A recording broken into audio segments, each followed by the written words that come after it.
Also ich muss auch sagen, dass... Also ich finde die Rose eigentlich super nett. Ich weiß gar nicht, warum der Alan so giftig auf die reagiert. Ich finde die wirklich nett. Ja, gibt es ja auch so ein paar Sachen, die ich ganz witzig fand, die jetzt gerade passiert sind, auch in dem Gespräch eben mit dem Doktor, mit dem Psychiater, der sich ja... Ich musste gerade noch mal kurz in die Aufnahme gucken, deswegen hatte ich gerade einen kleinen Schnitt gemacht.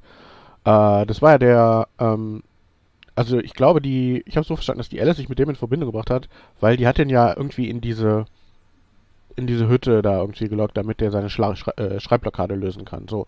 Und deswegen hatte er mit der Alice dann schon scheinbar ein paar Mal Kontakt gehabt. Und als der dann erfahren hatte, dass der Doktor die eingeladen hat, auch in diese Hütte, dann hat der Alan ihm halt einen verpasst, weil er den ja nicht mag. Das hat man ja schon mal festgestellt, weil der hat ja schon mal dieses Buch in dem Trunk gesehen von dem Auto und meinte, ich mag den Typ nicht. Bucktooth Charlie, Colombian Mammoth. Aha. Okay, cool.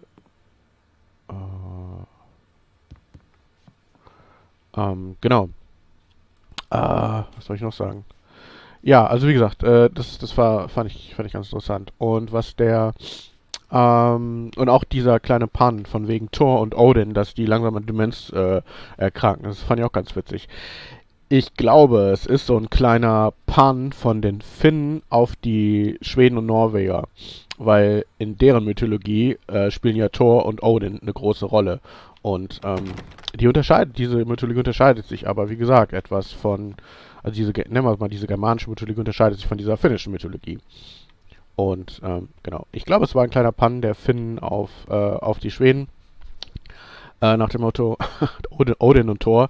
Also Odin, keine Ahnung, das ist ja der höchste Gott eigentlich der germanischen äh, äh, Mythologie. Und Thor ist das sein Sohn? Ich glaube, es ist ein Sohn, ne? Genau. Und die leiden langsam an Demenz und wissen nicht mehr genau, was sie tun. Okay. Skelett eines Prärie-Mammuts. Mammoths Columbia. Dieses Exemplar, dessen Alter auf etwa 14.000 Jahre geschätzt wird, wurde 1981 in den La Brie Tar Pits gefunden. 1998 wurde es im Elderwood Nationalpark gestiftet, als Prärie-Mammut zum offiziellen Staatsfossil Washingtons als das Prärie-Mammut zum offiziellen Staatsfossil Washingtons erklärt wurde. Das Mammut wurde Hasenzahn-Charlie getauft und ist inzwischen das offizielle Maskottchen des Parks. Ein großes Maskottchen. Was ich auch interessant finde, guck mal, I'd come here to rent a cabin, where I could wait till midnight. ja, genau. Und das Loch da oben, wo der Rüssel immer rauskommt, das, man nimmt an, dass die Idee von der Existenz von Zyklopen daher kommt, dass irgendwo keine Ahnung, naja, in, was weiß ich, Mesopotamien, Griechenland und im Nahen Osten, diese Ecke jedenfalls, so ganz grob gesehen, also in Kleinasien, so die Ecke, das, keine Ahnung, dort vielleicht irgendwie aus der Region irgendwo mal einen Elefanten gesehen hat und daraus geschlossen hat, dass das von einem Riesen sein muss, der nur ein Auge hat. Und daher kommt die Idee des Zyklopen. Habe ich mal gehört, keine Ahnung, ob das stimmt. Und was hier nicht so alles ist, ich habe immer von einer Eule begrüßt. Ein Puma und ein Bär. Seriously, Al, what you were saying in the car? Just listen to yourself. What, you shot a guy and his body just disappeared? When was the last time you slept? What, are you high? Have you been drinking? No! Look, Barry, I'm missing a week, and someone's got Alice. Do you and understand what it sounds like when you say stuff like that? Don't get me wrong, it's a good story, could be a bestseller. But when you start confusing fiction with reality, you're buying yourself a ticket to the funny farm. Wait here. Ja, ja, Barry. Aber das ist nun mal so. Was wird denn da? Tierarzt, was ist denn das? Ist das ein Puma? Gehe ich gleich hin. Ich hole mir erstmal die Teekanne hier. Thermosflasche meine ich. Und wer weiß, vielleicht hat sich ja hier auch eine Seite unseres Manuskriptseite hin verirrt. Okay, hier kommen wir nicht raus. Wir kommen wahrscheinlich nur da raus. Genau.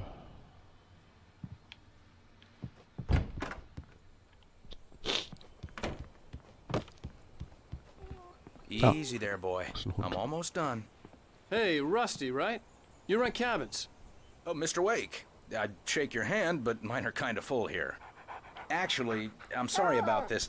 Would you mind grabbing the registration form from the desk? It's just across from Bucktooth Charlie. Okay, sure. Oh, komm mal her. What happened? Hund in Crazy der poachers. Bärenfalle. Max here got his foot caught in a trap. They're illegal to use here. Hell, you're not supposed to hunt within the park at all. But that doesn't stop some lowlifes. Hell, at least Max is gonna be okay. He got lucky. Max is still groggy from the shot I gave him, and I'd rather not leave him alone just yet. The form's on the desk across from the mammoth skeleton. Ah, der arme Max. Max ist jetzt ein Hund, der sich verletzt hat. Max Okay, boy, we're almost done here. Max ist in Max Pain. Im maximalen Schmerz versunken. Seriously, Al, you can't just go and meet a kidnapper. Those situations always end up in disaster. Na, warte You mal ab. gotta talk to the cops. She's my wife, and it's my call. Can we talk about this later? No, this whole thing. Listen, you hit your head. I mean, geez, Al, come on. You gotta understand how crazy all this sounds. If you're trying to pull a joke on me, freak me out, it's working. Ha ha, let's have a laugh on Barry. Well, you had me going there real funny, Al. You can quit it now. Na, da schreiben wir mal. Barry wird schon wieder beruhigen. Okay.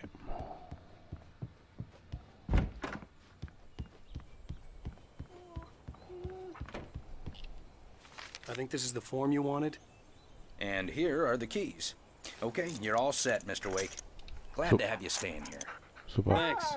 Can you tell me how to get to Lover's Peak? Oh, sure. It's at the end of the nature trail. Just follow the paths, you'll get to it eventually. It's an easy walk. Nice spot, too. Ah, okay. If you have any trouble finding it, just keep your eyes on the radio mast. It's right below that. Oh, and hey, if you take a walk in the woods, watch your steps so you don't end up like Max. I guess I'm a little worried. We got a bunch of campers out there we haven't heard from. It's not like these people are on a schedule, but with the traps, well, you know. I just don't want any trouble. Right, thanks. Das ist der Antennenmast, schätze ich, von dem gerade die Rede war. Gut, dann ist das wohl Lover's Peak. Look, Al, you're asking me to believe that you shot a dude who went poof into thin air, a guy who was bulletproof until you pointed a flashlight at him. You hear that from people who end up spending time in padded rooms, strapped to their beds, wearing white shirts with too long tangled up sleeves, and eating a healthy diet of pills. Al, you make cruel jokes about people who believe that kind of stuff. You're the skeptic. You gave me an hour-long lecture on homeopathy last month. What was it? If there's no proof, it's pure bullshit. Period. Guess the laugh's on me then. Al, come on! I mean, okay. Okay, maybe something weird happened to you, okay? Well, thanks for the heartfelt vote of confidence. All I'm saying is you gotta throw me a bone here, bestseller. What would you think if it was me? There's no way you should be going out at midnight with a gun. No one asked you to come here, Barry. Either work with me on this or go straight back to New York. Your choice. Oh.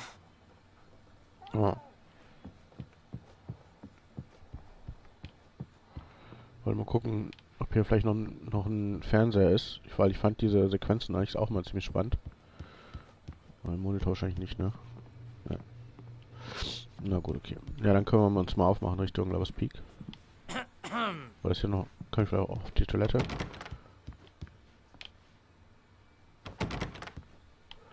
Ne. Dieses Türgeräusch kommt mir auch so bekannt vor. Dieses Klappern. Kennt man das auch aus den Max Payne Spielen? Naja. Ab. Das ist doch verrückt, Al. Al! Wir sollten zum Sheriff oder zum FBI. Verdammt, Barry, sie töten sie! Das ist keine Diskussionsrunde, Barry. Ich gehe zum Lover's Peak und ich soll allein kommen. Okay. Ich verstehe. Du bist mein bester Freund und ich fürchte, dass du durcheinander bist. Sag mir, was ich tun soll, und ich tue es. Du bleibst hier. Und wenn ich morgen nicht zurück bin, ruf die Kavallerie.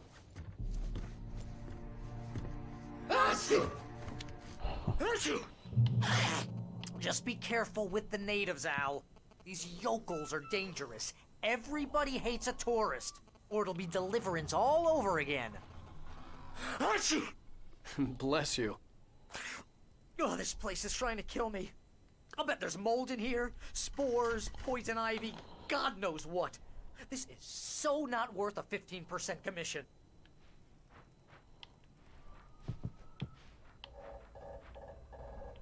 You wanna know where you can shove that flashlight? Aber wieso habe ich denn nur noch 7 Batterien? Wo ist denn meine ganze Ausrüstung hin? Die habe ich ja nicht... Ach so, okay. Hat wahrscheinlich der Sheriff konfisziert, ne?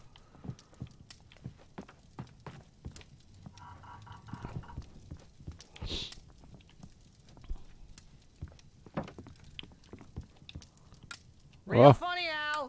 Real funny. Das Das war schon hell. Oder ist schon hell hier.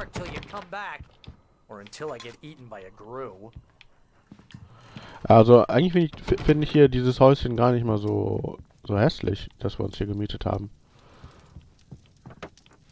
Ich mag die Gegend. Ich finde, die ist wirklich schön.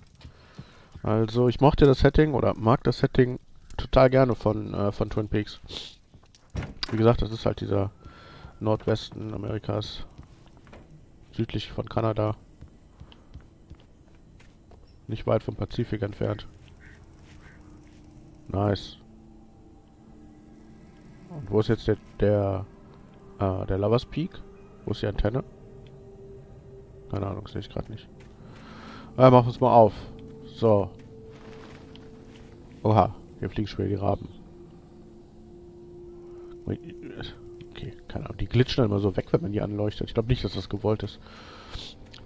Erstmal bin ich auf reingefallen und dachte so, naja gut, das ist vielleicht... guck mal hier. Auch geil, hier so ein Außenbad.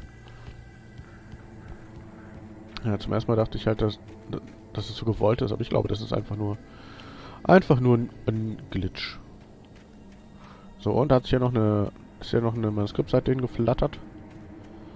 Nein, ist nicht hingeflattert. Oh, was ist das denn? Oh, nix. Ich glaube, es ist nichts.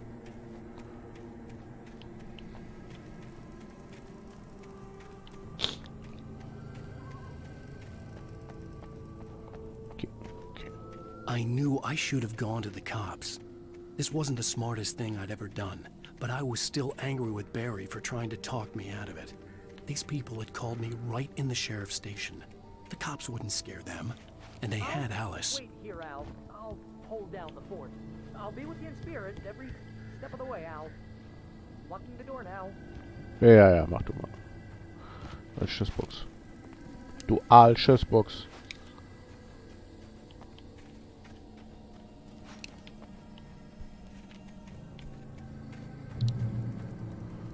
Kontrollpunkt erreicht. Aha.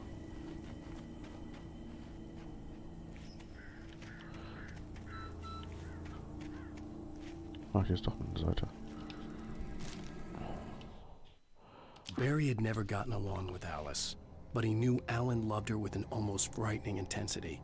And now something had happened to Alice. And here was Al armed with a gun and saying things people got put in padded cells for. It was as if his friend had experienced a massive psychotic episode and was now totally disconnected from reality. It scared the shit out of Barry. Ja.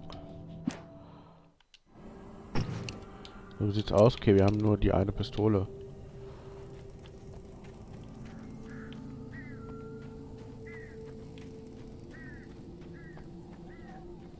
Huh.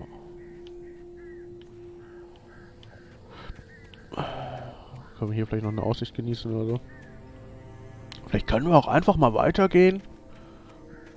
Meinen alle anderen so? Ja, können wir machen. So, ab zum nächsten Checkpoint. Ist noch eine Hütte. Was haben wir denn hier?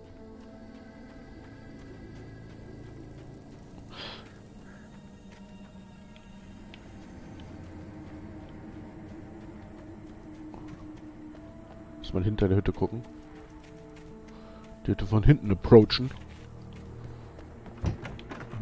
Ist gar nicht verschlossen. Ich dachte schon. Welcome back to the show, folks. As promised, our very own Dr. Nelson has just parked his rear end in the studio. Doc, what's your Deerfest plan like? My plan? You make it sound a lot more organized than I ever saw.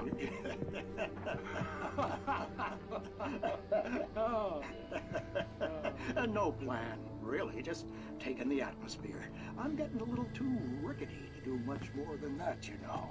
Oh, tell me about it. No sack race for us older gentlemen, huh? Yes, exactly, Pat.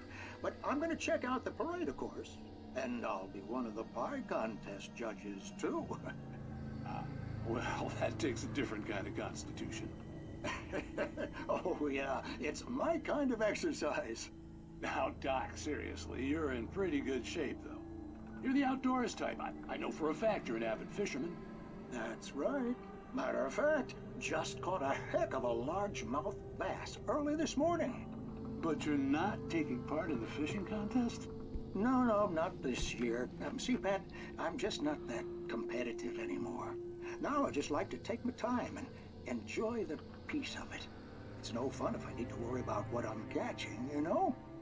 Well, considering your track record, the participants are probably pretty happy you feel that way. Well, Pat, that's kind of you to say. Ah, ja, die beiden kennen wir jetzt auch schon. Also den Pat, den haben wir ja auf dem Boot da kennengelernt, auch als wir angekommen sind. So, und hier ist irgendwo einer rumgeschlichen hier.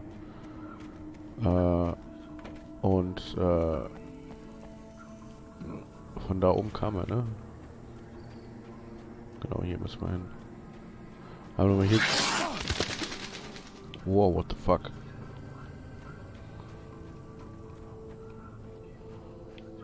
Genau.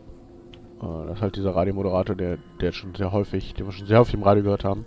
Fast jedes Mal eigentlich, das Radio anschalten. Und, aber hier ist doch bestimmt eine Aussicht. Nein? Können wir nicht irgendwie... Naja.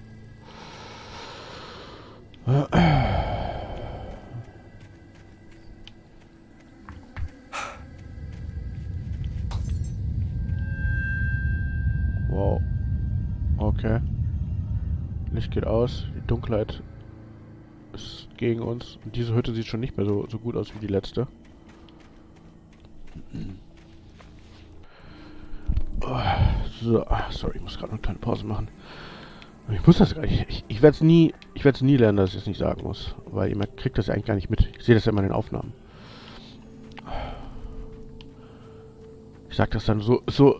Das ist ja, wenn man es zusammenschneidet, dann ist es so, als würde man mitten im Spiel sagen, so, ich musste mal kurz das und das machen. Ja, warum? Hätte ich ja gar nicht sagen müssen, weil hätte ihr ja gar nicht mitgekriegt.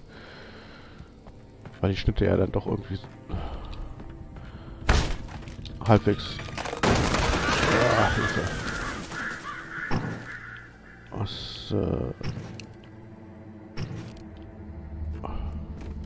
okay. Benutzen? Was kann ich denn hier benutzen? Ist hier vielleicht ein Lichtschalter, wird wohl nicht mehr funktionieren. Was kann ich denn hier benutzen? Was war das? Ah.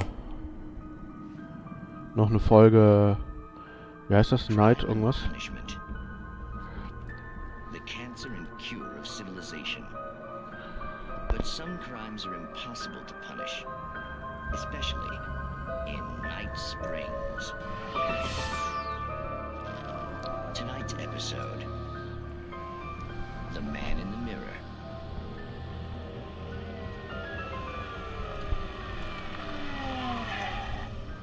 He's inside, Agent. He's a weird one. So, you're confessing to killing that guy, huh? Why? And it coming? Yeah, but why would you do that? I mean, you're a nice guy. Normal. Took your kid to a soccer game. So how come at the game, you pick a guy and, quoting from the arresting officer's report here, assault the victim's head area repeatedly with the weapon of choice being a pair of bare fists? Wow, that sentence really flows, huh? Maybe you're not the literary type. Okay, so you mess him up. But why? Who was that guy? We couldn't ID him. Why would a guy like you do him like that? I didn't like his face? Well, you must have hated it, because you really went to town there. I mean, there's no way to tell what he looked like. No ID on him either. That must be difficult. But then we ran the fingerprints. Got a match. Your prints. Identical. Huh, how about that? Your son said you were wearing a white shirt when you took him to the game. But the white shirt is on the dead guy. It's plenty red now. You won't get away with this. Do you really think that's in any way relevant to me? I had plenty of time to talk to my boy before the cops arrived, you know? He won't stop screaming, am I right? You think he's ever gonna be okay? I left my mark. Believe me. You bastard. What? You gonna shoot me? What's the point? I'm going to prison. You got me. I don't understand any of this. And you never will. Don't worry. Maybe you'll see me again, Agent. Maybe in the mirror.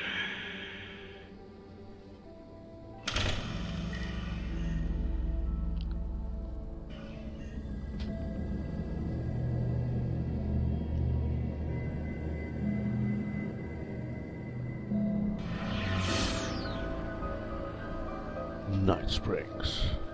Sind echt ganz cool, die Folgen, muss ich sagen. Night Springs. Also wir sind ja in... Wo sind wir? In Bright Falls? Night Springs. Also das... Ah.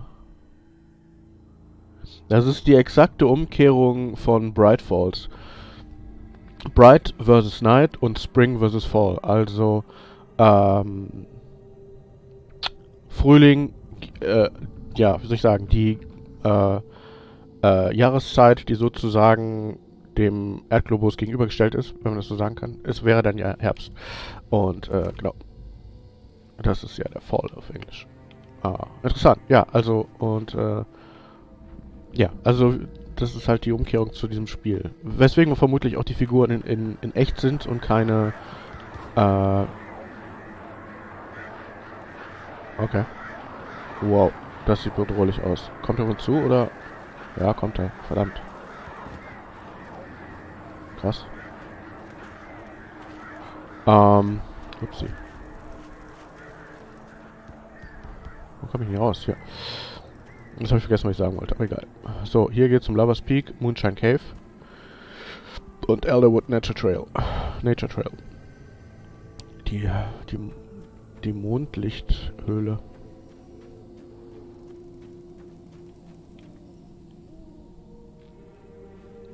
Okay, hier sind auch.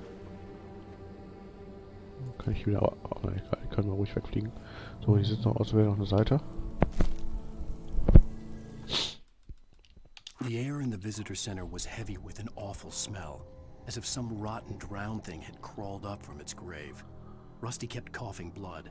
My eyes were drawn to the twisted shape of his broken leg. The attack had been vicious. Max whined in his cage. Rusty's eyes were wild with fear and terror. He gasped. Mr. Wake, it happened just the way it was on that page.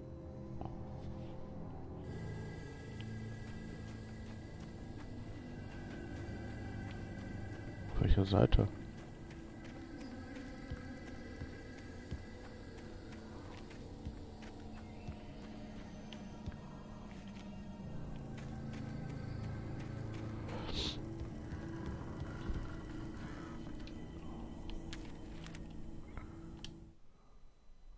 Rose knew that Rusty was in love with her, and she liked him too. She liked him a lot. He taught her to dance, and life had certainly taught her the value of a man who was gentle. He treated her well, made her smile, made her feel good. But Rusty wasn't the prince of her dreams, and that tended to underline the unbearable truth. She was no closer to that Hollywood magic than he was.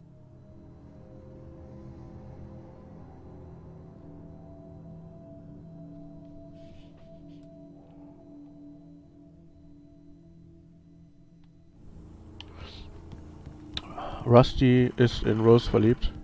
So eine Konstellation hatte man in Twin Peaks auch gehabt. Dass da einer der Ranger, der war, oder der, ja, doch der Ranger, der war verliebt in wen war er nochmal verliebt? glaube, der war in die Rezeptionistin verliebt. Von der Polizeiwache. Checkpoint.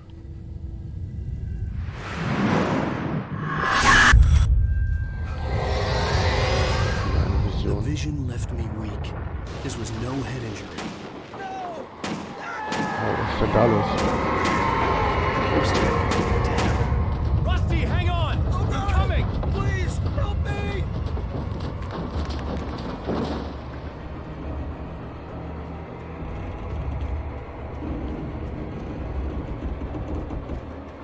Anybody?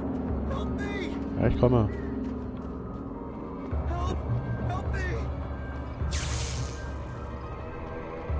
Can you hear me? Lesen wir später. Das ist grad, wir müssen Rusty helfen. Help me! Ist bestimmt noch irgendwo eine Thermosflasche versteckt. Hello? Back here. I'm back here. Hey. Warum sind wir Bist wieder du hier? weg?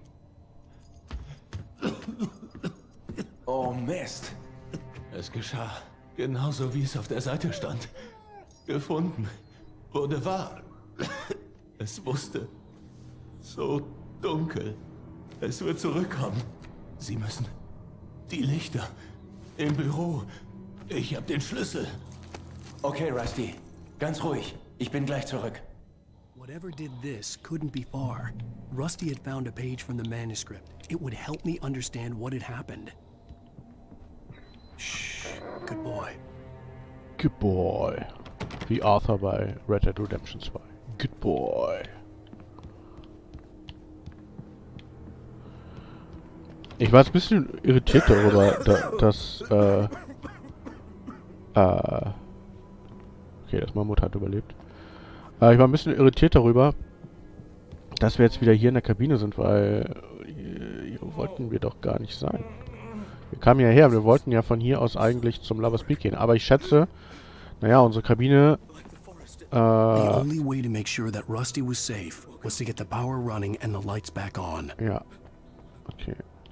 Ja, also wahrscheinlich liegt unsere, keine Ahnung, unsere Hütte halt bergaufwärts. Wir müssen nochmal den Weg zurück bis hier hingehen, um überhaupt noch bis zur Lover's Peak zu kommen. So erkläre ich mir das jetzt jedenfalls. So, und hier ist ja irgendwo eine Thermoskanne versteckt. Kannst du mir sagen, was du willst? Ich schätze, dass es einfach so ist. Weil ansonsten finde ich es ein bisschen komisch, dass wir jetzt hier sind. Ist die hier drin vielleicht? Die. Ja, okay, hier ist die Thermosflasche. Huch, falsch. Falsche Taste. So, liegt hier sonst irgendwas? Kann man eigentlich noch mehr aufsammeln als Munition, Manuskriptseiten und Thermosflaschen? Naja, und eben die Waffen, die man so hat.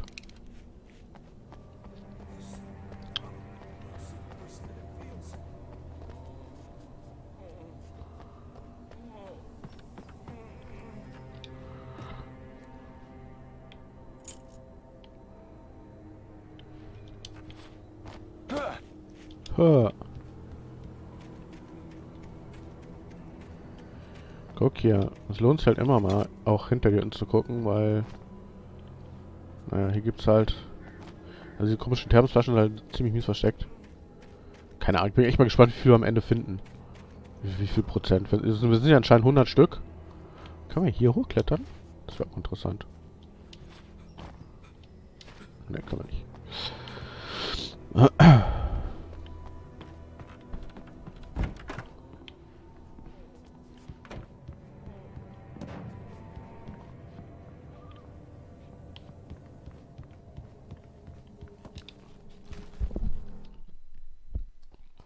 At the last instant, I changed direction and threw myself down. The axe splintered the trunk of a tree. I stumbled into the pool of bright light. My lungs burned. I was too exhausted to move. I tensed as I waited for the killing blow, but it never came. I raised my head. Nothing moved in the darkness beyond. For the moment, bathed in the cold light, I was safe. Okay. Ach, die eine Seite haben The wir. visitor center was sturdy, but the impact turned the front of the building into splinters. Rusty was thrown across the lobby like a rag doll and hit the far wall hard. It didn't hurt until he tried to move and saw his leg bend the wrong way, felt the broken rib stabbing him on the inside. Rusty howled in pain and fear, suddenly afraid to die alone. Ja, das haben wir auch gerade gehabt. So, hier muss irgendwo... Wo ist denn hier die Fusebox? Ach, ich drück mal A. Aber es ist B, das wir drücken mussten. Ah. I was too late. Someone had destroyed the circuit breaker. There was no way to get the lights back on.